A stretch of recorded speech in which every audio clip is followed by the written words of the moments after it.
Welcome to One-on-One. I'm Steve Adubato. For the first time, and not for the last, we have here on the set of One-on-One Joe Berardo, who is the President and Chief Executive Officer of an organization called MagnaCare.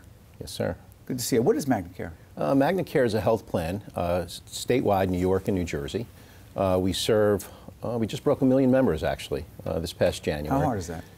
It took, the company's 24 years old, so it's taken all of 24 years to get that big. And we operate basically in the middle market, so we serve employers that tend to be, you know, maybe 25 employees and larger. Although we have a couple of partners on the exchange, so we've actually branched into the individuals and small group. It's interesting. By the way, you just told me before we got on the air that you're partners with one of our partners, Make-A-Wish Foundation. I am. We'll go back to MagnaCare in a second, but tell me that, because we have Tom Weatherall, who's actually coming in, who's the executive director. He's actually coming in, right, with tomorrow's coming in. We're taping with one of the Make-A-Wish kids who are fabulous. How did you get hooked up with them? I promise we'll do MagnaCare, but how did you get hooked up with them? Actually, through Tom. So Tom and I met socially. It's funny how New Jersey has like 8 people who really are friends with each other. Go ahead. So Tom and I met through some friends in Monmouth County. So I spent about 3 years just supporting various events, and about 3 years ago I got asked to participate on the board. And so I served on the board of directors, and actually in September I took over as chairman of the board. We're working with Tom What do you regularly. love about them? You know, it's funny, I'm glad you asked that, because while I love the fact that we do wonderful things for kids, I do it for the parents. I couldn't imagine, I have 4 healthy children, I can't imagine what these parents go through as they face, you know, these illnesses and these challenges with their children. So, you know, while you watch the reaction of a child, you know, going to the Super Bowl or going to Disney World. By the way, sorry, Joe, we should make it clear. Make-A-Wish grants wishes to children who are dealing with some pretty serious illnesses. Yeah, life-threatening illness. I don't want to assume people know that, so go ahead, I'm sorry. Yeah, so it's a life-threatening illness facing a child. And, you know, what I love about it is that you see the amazement of the child, but when you see the relief of the parent and the happiness of the parent because their child just smiled for the first time, you know, in a year, it's really, really rewarding. It's good stuff. The healthcare, I'm sorry, gotta go back. Okay. That's all right. Healthcare environment, post-implementation of Obamacare, ACA, the Affordable Care Act.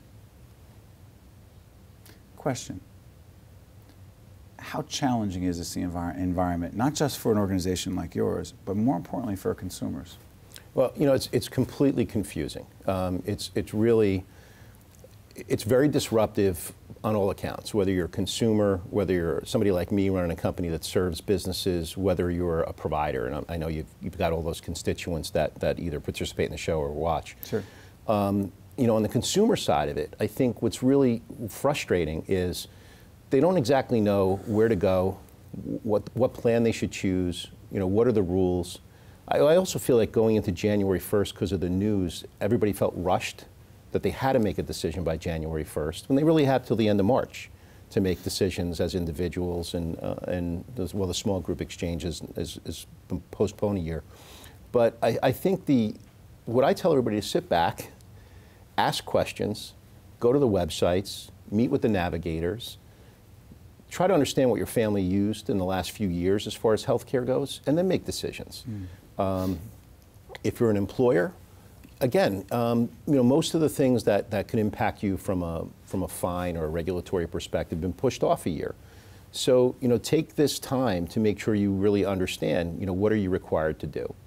You know, things like that are, if you're an employer of 50 employees or more, you have to offer insurance. So people are saying, you know, should I fire somebody and be 49 employees? Should I not hire the 50th employee? And if I go with the 50, does that mean I don't give bonuses, or do I not give raises, do I not expand? Exactly. Tough choices. Really tough choices. Here's what I would say: run your business. You know, run your business to run your business. I think a lot of this is math. You know, if you're a business owner and you have low-paid workers who could benefit from subsidies, you're probably going to do them a favor if you sit down and really evaluate what you're offering and who your employee base is, because some of them can really benefit by going to the exchange. Now others, at the same time, you know, may not. So they're going to be reliant on employer-based coverage. So I really think there's no one-size-fits-all in this at all. People really need to understand their current situation. Let me do this. If you were in charge and you were making these decisions pre-implementation of Obamacare, You mean like I pretend I do when I walk around my house? Yeah. Does anyone listen? I think, no. What would you have done? I think it would have been as simple as expanding Medicaid and expanding Medicare. Explain that to folks who aren't experts on the policy side. You would say it again? I would have expanded Medicaid by basically, we're doing some of that in the law by expanding the income level. We're doing some of it. So expand the income level that makes people eligible. So you can make a little bit more money and be eligible. And still be eligible. Still be eligible. Medicare, I would have brought the age down. So rather than have a system where we just created all this complexity and all this bureaucracy and all this disruption, bring the Medicare age down, I don't know, let's call it 55, and let people buy in. And what is it now? It's 60, 65 or 67. Bring it down, you say. Bring it down. Bring it down. How would that have helped, Joe? Well, what's interesting about all this is the government programs dictate pricing. If you participate in Medicare or Medicaid as a provider, as a doctor, Medicare for folks who are older, Medicaid for those who are financially in need. Yes. If you participate as a doctor in a hospital in those programs, the government dictates the pricing. So there's a Medicare rate. You've heard this. There's always these the reimbursement to the providers, and same thing in Medicaid. It's basically a state / federal program in Medicaid, and it's a federal program in Medicare. So right away, you have the federal government saying this is what the reimbursement levels are going to be, which in many ways are more cost effective than what the commercial marketplace is, almost always, really. So now you would have been basing a health plan off the most cost effective reimbursements in the marketplace, which clearly would have had impact on the cost. And then secondarily, you've heard a lot about accountable care organizations, ACOs, all the integration of care. That's happening mostly in the Medicare environment right now. The government pays with older people, caring for older patients. Right. So if you're going to implement those efficiencies and you're going to invest the dollars in that, I would have just had it reach down further into the population. I got to ask you something. Say someone was trying to follow what you were saying, as I was and as our audience is, and they said, you know what, some of it makes sense, but I'm confused a bit. Can you understand folks being confused, A, and B, how the heck are we going to better educate folks so they can get a better grasp on this, Joe, so that they can make the best decisions for themselves and their families? It's confusing. It's completely confusing. Steve, that's the challenge, and the challenge is, I don't know that it's going to take, I think it's going to take rather 5 years or so for this to really, really settle down. You have a lot of new entrants to the marketplace. In New Jersey here we have a co-op, Health Republic. Yep, they just jumped in. Yep, you got some major players. Full disclosure, they just jumped in as an underwriter of ours to do health education. I just want to make that clear. Once you said that, I felt the need to say that. Great initiative. Not-for-profit health care. I think in the state you also have Horizon and AmeriHealth participating in the exchanges. Both good companies. But I think that the challenge that we have is that we're talking about introducing new products, right? So there's narrower networks, there's subsets of networks being offered to people. I don't think people really understand that completely. They're confused. Right? And also you don't know whether you're going to get a subsidy or not. Am I eligible and should I join because it's going to be paid for by the government or 80% by the government?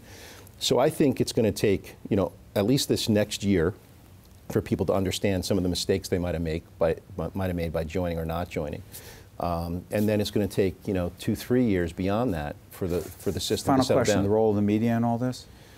It's sound bites. It's disappointing. But okay, that's what's happening there. Yeah. What do you think those of us who want to think that we're part of the solution in terms of, I don't want to make public television sound like we're the panacea, but for those of us who aren't doing sound bites but rather full discussion, what can we do? I think it's continue to share facts and tell people they don't need to rush or panic. Really take the time. We spend more time figuring out what television we're going to buy versus what health insurance plan. There's 50 sites you can go on to figure out what car to buy and what price is right. And which one's more important in our lives. Yeah, you can't get your health back. Yeah. Joe Berardo is the President and Chief Executive Officer of MagnaCare, and we appreciate you being with us. And given the complexity of this most important topic, I'm sure it won't be the last time you join us. Thanks, Joe. My pleasure. Thanks for having me. This is One-on-One, important stuff here. Stay tuned. We'll be right back.